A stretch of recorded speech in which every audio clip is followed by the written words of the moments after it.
Guys, dito naman ako sa aking isang surveyor guys na Arabo. Ayan, sinicheck niya ito. Ito yung mga clamp. My friend, it is out of the center. You put in the center, huh? Yeah. Because after this one, different curvature. Put in the center.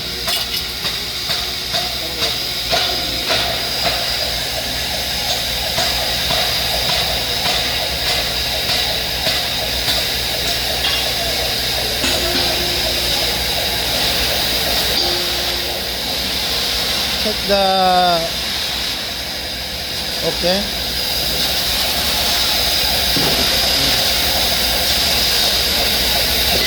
Ayan guys, sinisik ng aking surveyor yung part na ito guys. Dadalhin ito sa offshore guys.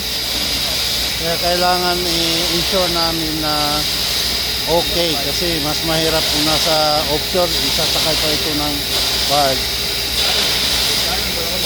Kaya kung sablay ang dimension, babalikan kami ng management. Ayan. Yan ang training ko na Saudi. Masipag din ito. Lagi lang itong malilate.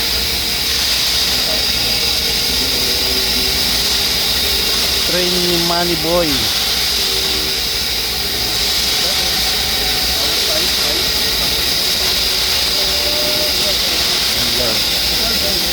Ito guys, maliit lang ng bagay guys.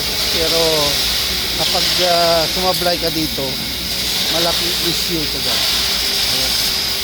Maliit lang na bagay. Ito. Ayan. Mga clamp ito guys sa mga pipe.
Wala sa safety.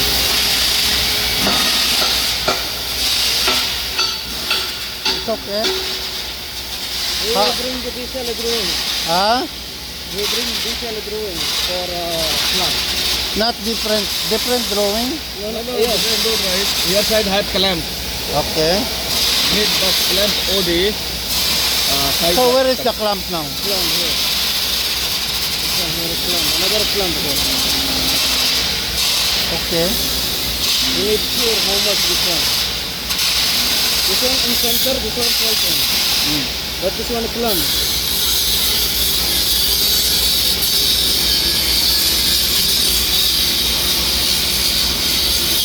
I cannot see. Where is the clamp? This one is clamp. Where is the clamp? We bring the detail drawing. Yeah.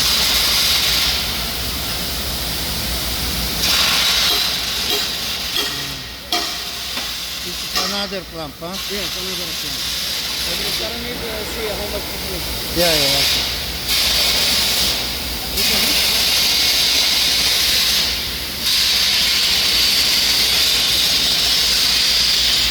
So guys, oh.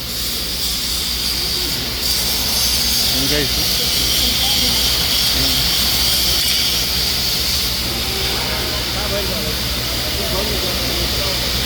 How many clamp they are offering? Seven. This one. Make sure you are in the center, huh? Because after coming here, become up.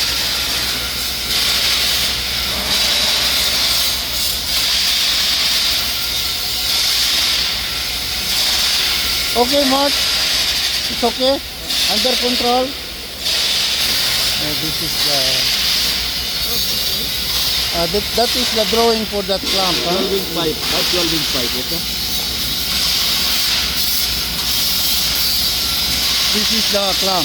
Yes, 12-inch pipe.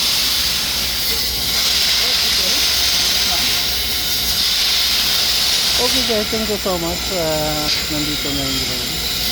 Bye for now. Thank you for watching. God bless us all. Bye.